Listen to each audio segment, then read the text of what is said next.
Hello, Dr. Bapuji Salunkhe, Institute of Engineering and Technology, Kolhapur, welcomes you to e-learning platform. This is Science and Humanities Department.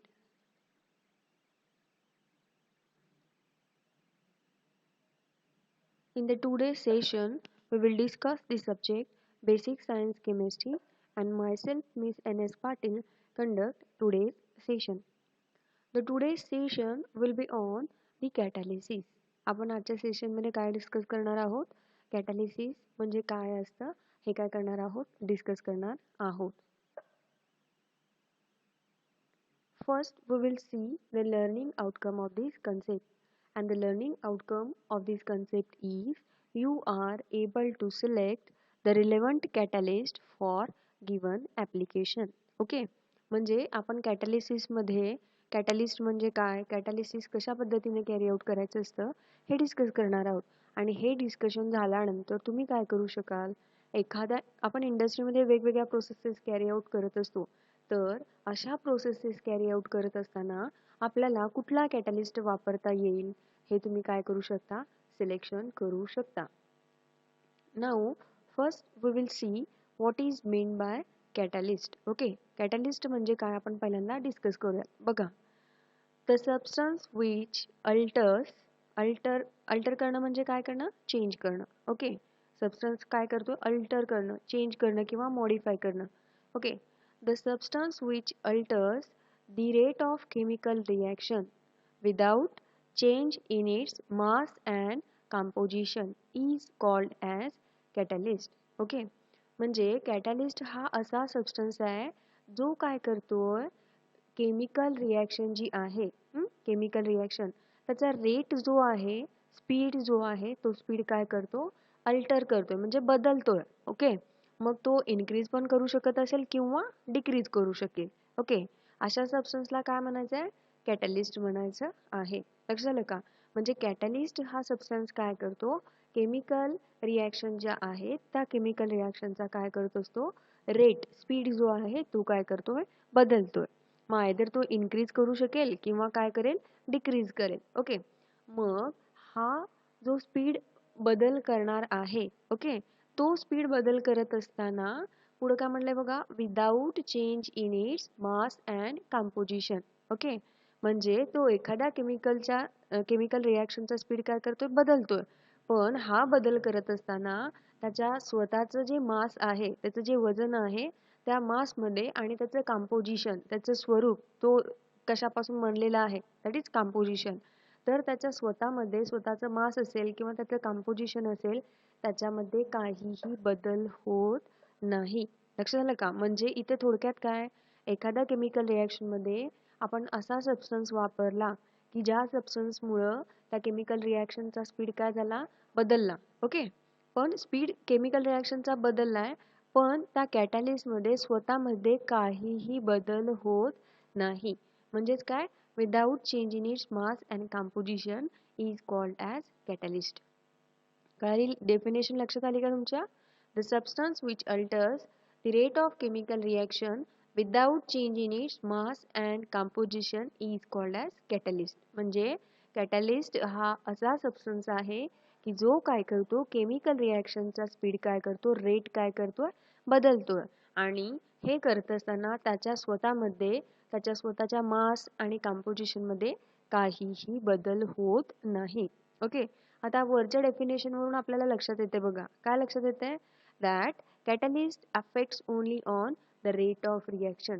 Catalyst फक्त कशावरती काम करतोय किंवा कशावरती त्याचा प्रभाव असतो, तर रेट ऑफ रिॲक्शन. कॅटॅलिस्ट काय करू शकतो, फक्त रिॲक्शनचा रेट काय करू शकतो, वाढवू शकतो किंवा रिॲक्शनचा रेट काय करू शकतो, कमी करू शकतो. म्हणजेच काय, कॅटॅलिस्टने कशावरती काम केलं, तर रेट ऑफ रिॲक्शन. ओके, बघा, द कन्व्हर्जन ऑफ, आपण एक्झाम्पल डिस्कस करू शकतो. The conversion of starch into sugar is carried out in the presence of acid catalyst. बघा, the conversion of starch into sugar म्हणजे आपण काय करतोय, स्टार्चचं शुगरमध्ये कन्व्हर्जन करतोय. ओके, नॉर्मली ही सुद्धा रिॲक्शन काय होणार आहे, घडणार आहे. लक्षात आलं का? पण हीच जर रिॲक्शन आपण ऍसिडच्या प्रेझेन्समध्ये कॅरी आउट केली, in the presence of acid, लक्षात आलं का? ऍसिडच्या प्रेझेन्समध्ये जर आपण ही रिॲक्शन कॅरी आउट केली तर या रिॲक्शनचा स्पीड काय होतोय? वाढतोय. म्हणजे स्टार्चचं शुगरमध्ये कन्व्हर्जन होण्याचा स्पीड काय होतोय? वाढतोय. ओके. मग आता या रिॲक्शनमध्ये काय ऍसिड जो आहे तो ऍसिड स्वतः पार्टिसिपेट करतो का?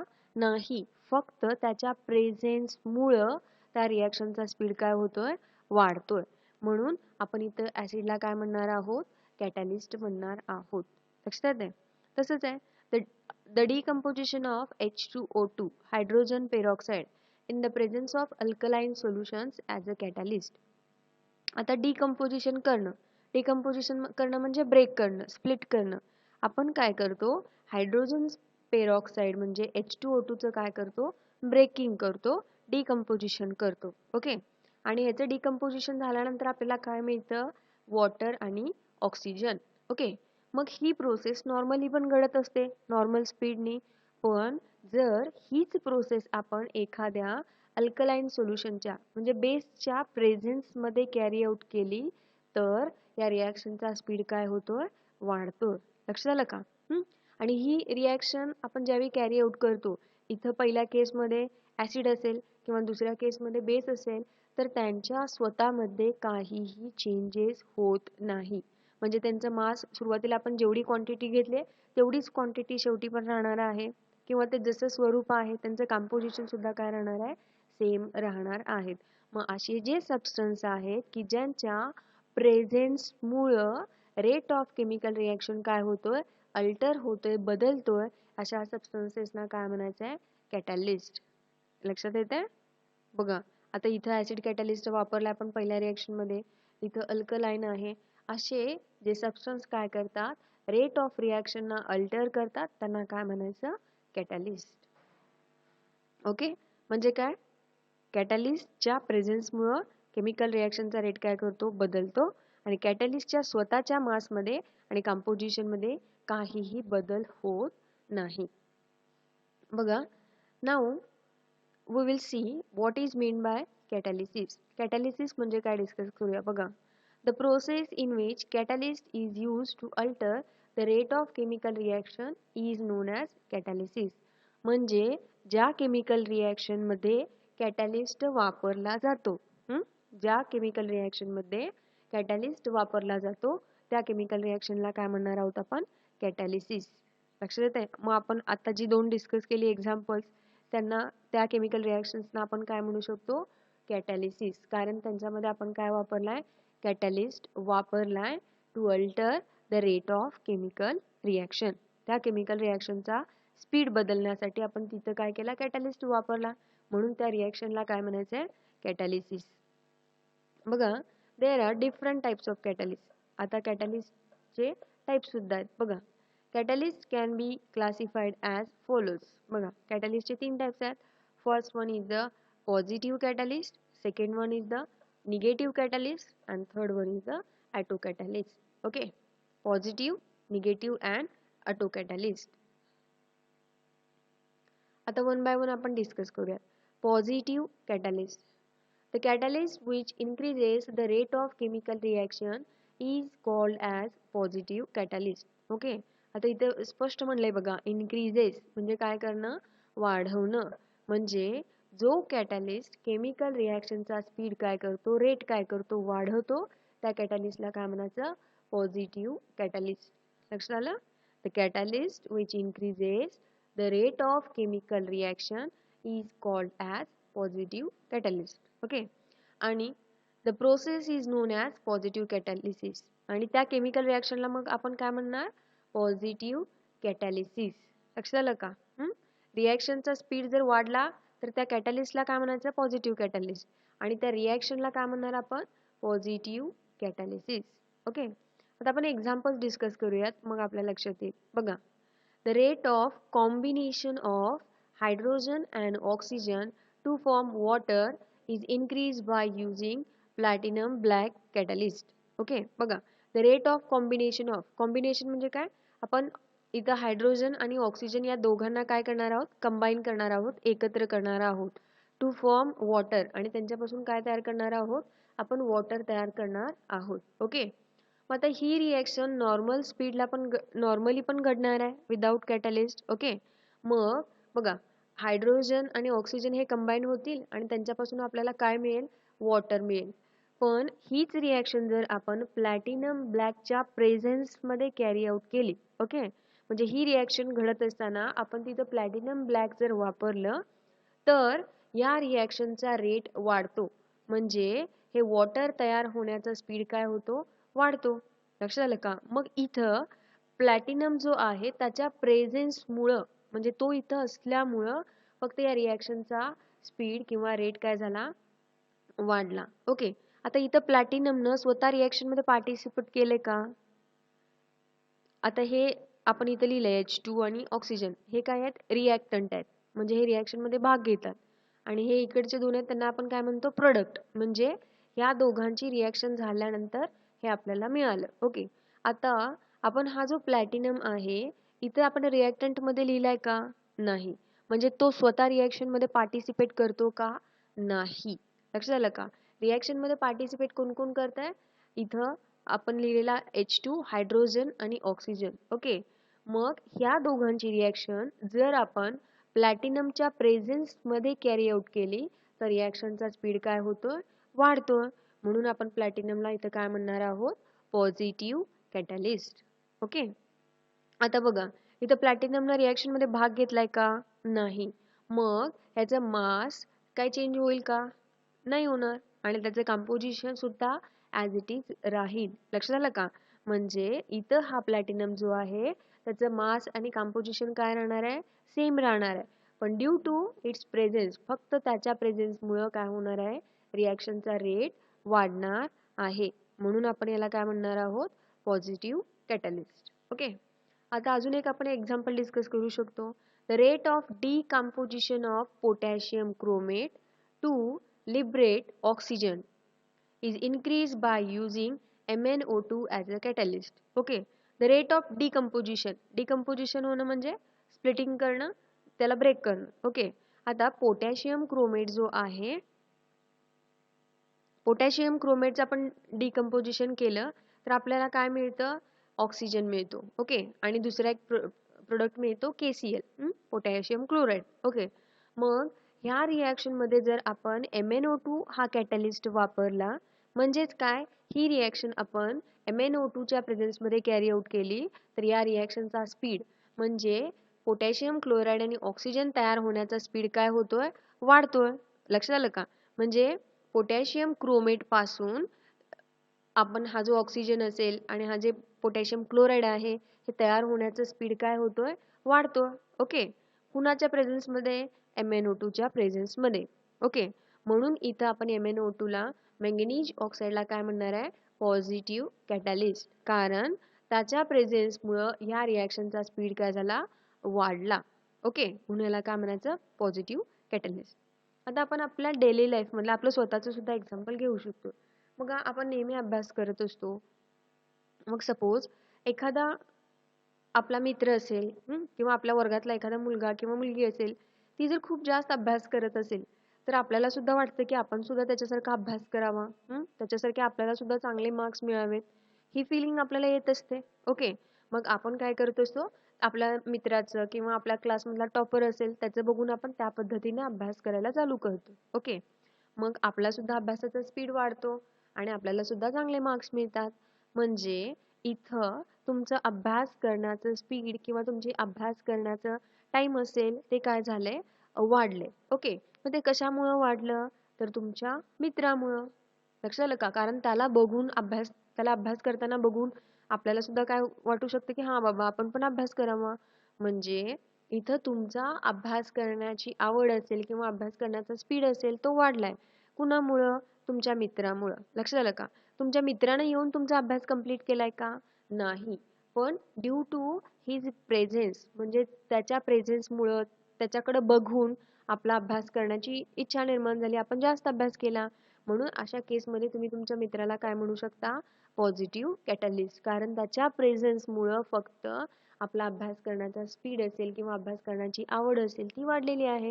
म्हणून तुम्ही त्याला काय म्हणणार? Positive catalyst. लक्षात आलं का? त्याने येऊन तुमचा अभ्यास केलाय का? नाही. ओके, म्हणजे कॅटलिस्ट हा रिॲक्शन मध्ये भाग घेत नाही, फक्त तो रिॲक्शनचा स्पीड काय करतो? वाढवतो. अशा कॅटलिस्टला काय म्हणायचं? Positive catalyst. Now we will see negative catalyst. आता आपण निगेटिव्ह कॅटलिस्ट म्हणजे काय बघूया. The catalyst which decreases the rate of chemical reaction is called as negative catalyst. Okay, जो कॅटलिस्ट काय करतो? केमिकल रिॲक्शनचा स्पीड जो आहे, रेट जो आहे, काय करतो? डिक्रीज करतो. अशा कॅटलिस्टला काय म्हणायचं? Negative catalyst. Okay, and the process is known as negative catalysis. आणि त्या प्रोसेसला आपण काय म्हणायचं? निगेटिव्ह कॅटॅलिसिस. प्रोसेस म्हणजेच काय? ती रिॲक्शन. त्या केमिकल रिॲक्शनमध्ये, ज्या रिॲक्शनमध्ये कॅटॅलिस्टमुळं रिॲक्शनचा स्पीड काय होतो? कमी केला जातो. अशा रिॲक्शनला काय म्हणायचं? निगेटिव्ह कॅटॅलिसिस. ओके, ज्या रिॲक्शनमध्ये कॅटॅलिस्टमुळं रिॲक्शनचा स्पीड काय होतोय? डिक्रीज होतोय, कमी होतोय. अशा केमिकल रिॲक्शनला काय म्हणायचं? निगेटिव्ह कॅटॅलिसिस. ओके, आणि त्या कॅटॅलिस्टला काय म्हणणार आपण? Negative catalyst. ओके, आता आपण एक्झाम्पल्स डिस्कस करूया. बघा, the rate of oxidation of sodium sulfite Na2SO3 to sodium sulfate is decreases in the presence of ethyl alcohol catalyst. Okay, म्हणजे काय? बघा, हा जो सोडियम सल्फाइट आहे, त्याची जर ऑक्सिजन बरोबर रिॲक्शन झाली तर त्याचं कन्व्हर्जन कुणामध्ये होतं? Sodium sulphate. लक्षात येते? सोडियम सल्फाइट हा जो आहे, सोडियम सल्फाइट, सोडियम सल्फाइडचं कन्व्हर्जन कशामध्ये झालं सांगा? Sodium sulphate. ओके, मग ही रिॲक्शन होत असताना जर तिथं इथिल अल्कोहोल जर प्रेझेंट असेल तर या दोघांची रिॲक्शन होऊन हा जो प्रोडक्ट तयार होणार आहे, या रिॲक्शनचा स्पीड काय होतोय? कमी होतोय, डिक्रीज होतोय. लक्षात आलं का?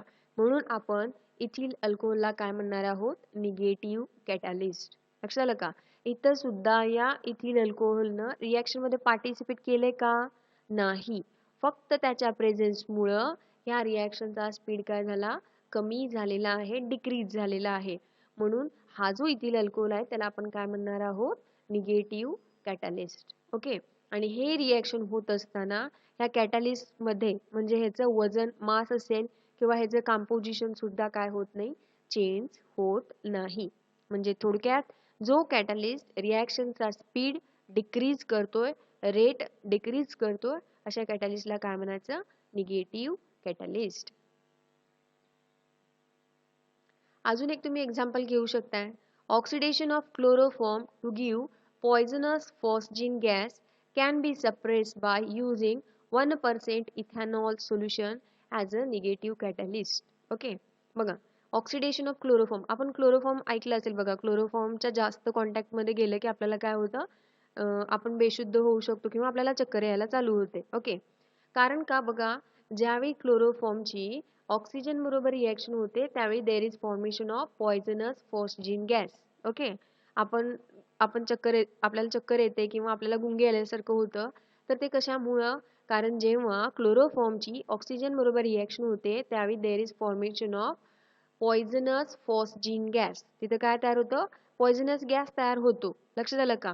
मग ही जेव्हा, म्हणजे या रिॲक्शन मध्ये जेव्हा क्लोरोफॉर्मची ऑक्सिजन बरोबर रिॲक्शन झाली तर पॉयझनस गॅस तयार झाला. ओके, मग आपल्याला ही रिॲक्शन काय करायला पाहिजे? कमी करायला पाहिजे ना. त्याचा स्पीड काय करायला पाहिजे? कमी करायला पाहिजे, जेणेकरून पॉयझनस गॅस तयार होणार नाही. बरोबर आहे? म्हणून ही जेव्हा क्लोरोफॉर्म आणि ऑक्सिजनचा कॉन्टॅक्ट येतो आणि जर तिथं आपण 1% इथॅनॉल वापरलं तर या दोघांच्या रिॲक्शनचा स्पीड काय होतो? कमी होतो, डिक्रीज होतो. लक्षात आलं का? म्हणजे हे जे प्रोडक्ट्स तयार होण्याचं प्रमाण आहे ते प्रमाण काय होत जातं? कमी कमी होत जातं. ओके, आता इथं सुद्धा हा जो 1% इथॅनॉल आहे तो स्वतः रिॲक्शन मध्ये पार्टिसिपेट करत नाही, फक्त त्याच्या प्रेझेन्समुळं ह्या रिॲक्शनचा स्पीड काय होतो? डिक्रीज होतो. लक्षात आलं का? म्हणून अशा कॅटॅलिस्टला काय म्हणणार आपण? Negative catalyst. ओके, आणि ही जी केमिकल रिॲक्शन आहे ज्याच्यामध्ये आपण निगेटिव्ह कॅटॅलिस्ट वापरलाय, या प्रोसेसला काय म्हणणार आपण? निगेटिव्ह कॅटॅलिसिस. लक्षात आलं तुमच्या एक्झाम्पल? आता आपण मगासारखंच एक आपल्या बाबतीचं एक्झाम्पल बघूया. बघा, आपण एखाद्या वेळेस अभ्यास करत बसलो आणि आपल्या शेजारीच एखादा मुलगा किंवा आपली फ्रेंड असेल किंवा आपल्या घरातले कोणतरी असेल तर मोबाईलवर गेम खेळत असेल, टीव्ही बघत असेल, तर आपल्या मनामध्ये पण विचार येऊ शकतो ना, हा बाबा आपला मित्र गेम खेळत बसलाय आणि आपणच काय अभ्यास करायला लागलो, आपण पण नंतर करता येईल अभ्यास. ओके. आणि मग आपण अशा वेळी काय करू शकतो, तर अभ्यास करण्याचं बंद करून आपण सुद्धा गेम खेळायला चालू करू शकतो. लक्षात आलं? मग आता इथं तुमचा अभ्यास करण्याचा स्पीड काय झाला सांगा, कमी झाला. कशामुळं? Due to presence of other candidate. म्हणजे तुमच्या शेजारी जो कोण बसलाय तो गेम खेळतोय किंवा काहीतरी टीव्ही वगैरे बघतोय. लक्षात आलं का? आणि त्याच्यामुळं, त्याला बघितल्यामुळं तुमचा अभ्यास करण्याचा स्पीड असेल किंवा तुमचा अभ्यास करण्यामधला इंटरेस्ट काय झाला, कमी झाला. ओके. मग आता या केसमध्ये सुद्धा तुमच्या शेजारी बसलेल्या व्यक्तीनं किंवा तुमच्या फ्रेंडनं तुम्हाला सांगितलं का की तू अभ्यास करू नकोस म्हणून? त्यानं तुमच्या स्टडीमध्ये काय पार्टिसिपेशन केलंय का? नाही. फक्त त्याच्या प्रेझेन्समुळं तुमचा अभ्यास करण्याचा स्पीड काय झालाय, कमी झालेला आहे. मग त्यावेळी तुम्ही त्या केसमध्ये त्याला काय म्हणणार, निगेटिव्ह कॅटॅलिस्ट. लक्षात आलं? म्हणजे जो कॅटॅलिस्ट रिॲक्शनचा स्पीड काय करतो, डिक्रीज करतो, त्या कॅटॅलिस्टला आपण काय म्हणणार आहोत, negative catalyst. Now we will discuss about autocatalyst. Okay. आता ऑटोकॅटॅलिस्ट काय आहे ते बघूया. When one of the product of chemical reaction alters the rate of chemical reaction, then it is known as autocatalyst. Okay. आता ऑटोकॅटॅलिस्ट म्हणजे काय म्हणलं बघा, वन ऑफ द प्रोडक्ट म्हणजे केमिकल रिॲक्शन झाल्यानंतर आपल्याला प्रोडक्ट मिळतो आणि तोच प्रोडक्ट काय करतो, रिॲक्शनचा रेट काय करतो, अल्टर करतो, बदलतो. लक्षात आलं का? म्हणजे इथं आपल्याला दुसरा कुठला कॅटॅलिस्ट वापरण्याची गरज नाही. ती रिॲक्शन झाल्यानंतर जो काही प्रोडक्ट तयार होतोय तो प्रोडक्टच स्वतः काय करतोय, रिॲक्शनचा स्पीड काय करतोय, बदलतोय. मग अशा सबस्टन्सला काय म्हणणार आपण, autocatalyst. Okay. And the process is known as autocatalysis. आणि त्या प्रोसेसला तुम्ही काय म्हणणार आहात, ऑटोकॅटॅलिसिस. म्हणजे त्या केमिकल रिॲक्शनला आपण काय म्हणायचंय, ऑटोकॅटॅलिसिस. ओके. आता आपण एक्झाम्पल डिस्कस करूयात, मग तुमच्या लक्षात येईल. Hydrolysis of ethyl acetate. Hydrolysis of ethyl acetate म्हणजे इथिल ॲसिटेटची वॉटर बरोबरची रिॲक्शन.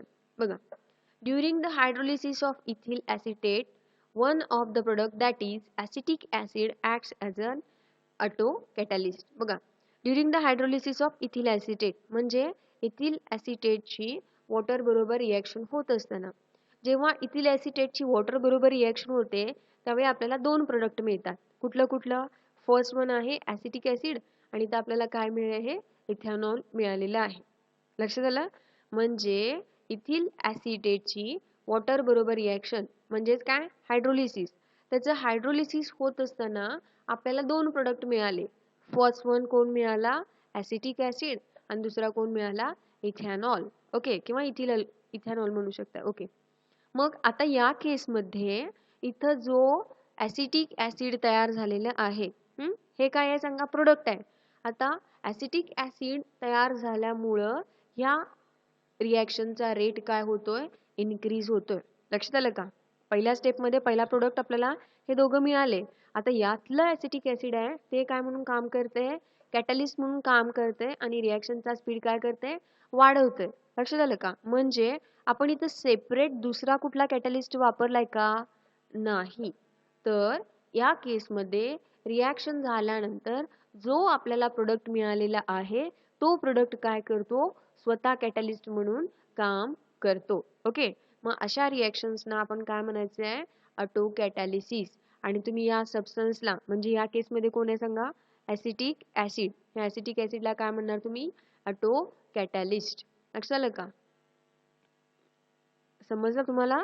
जेव्हा केमिकल रिॲक्शन मधला एखादा प्रोडक्ट स्वतः कॅटॅलिस्ट म्हणून काम करतो त्यावेळी त्या सबस्टन्सला तुम्ही काय म्हणणार, ऑटोकॅटॅलिस्ट. आणि ह्या केमिकल रिॲक्शनला काय म्हणायचं आहे, ऑटोकॅटॅलिसिस. लक्षात येते का? आता आपलं स्वतःचं एक्झाम्पल आपण जसं मगाशी डिस्कस केलं तसं काय काय वेळेला बघा, आपण एक्झाम देत असतो आणि एक्झाममध्ये आपल्याला काय काय वेळेला आपल्याला काहीतरी अचीव करायचं असतं. हा बाबा मला हे बनायचं आहे, मी कुठला तर क्लास 1 ऑफिसर होणार आहे किंवा असं आपल्याकडं ध्येय असेल. आणि आपण त्यावेळी काय करतो, स्वतः अभ्यास करतो. लक्षात आलं का? मग काही वेळेला आपल्याला परीक्षेमध्ये कमी मार्क्स मिळाले तर परत पुन्हा आपण स्वतः जोमाने अभ्यास करतो. काही काही मुलांना म्हणजे पॅरेंट्सनी सुद्धा सांगण्याची गरज नसते बघा, की तू अभ्यास कर किंवा तुला अभ्यास करायला पाहिजे. काही जण सेल्फ मोटिवेशननं काय करत असतात, अभ्यास करत असतात. लक्षात आलं का? सेल्फ मोटिवेशन स्वतः. मग त्या प्रोसेसला तुम्ही काय म्हणू शकता, ऑटो कॅटॅलिसिस. किंवा त्यावेळी तुम्ही तो विद्यार्थी पर्टिक्युलर जो स्वतः सेल्फ मोटिवेशननं काम करतोय तो काय आहे, ऑटो कॅटॅलिस्ट. म्हणजे बाहेरून कुठला सबस्टन्स, बाहेरून कुणी सांगण्याची त्याला गरज पडली नाही. त्यानं स्वतः काम करून आपल्या रिॲक्शनचा स्पीड काय केला, वाढवलेला आहे. अशा केसमध्ये त्या कॅटॅलिस्टला काय म्हणायचं, ऑटो कॅटॅलिस्ट. आता इथं सुद्धा आपण जे डिस्कस केले हायड्रोलिसिस ऑफ इथिल ॲसिटेट, ही कुठली रिॲक्शन आहे सांगा, तर ऑटो कॅटॅलिसिसची रिॲक्शन आहे. आणि इथला आपण ॲसिटिक ॲसिड असेल त्याला काय म्हणणार आहे, ऑटो कॅटॅलिस्ट. बघा आजच्या सेशनमध्ये आपण काय काय डिस्कस केलं. कॅटॅलिस्ट म्हणजे काय, कॅटॅलिस्टचे टाइप्स किती आहेत, पॉझिटिव्ह, निगेटिव्ह आणि ऑटो कॅटॅलिस्ट. आणि मेनली कॅटॅलिस्ट हा कशावरती अफेक्ट करतो, तर rate of chemical reaction. Okay, thank you.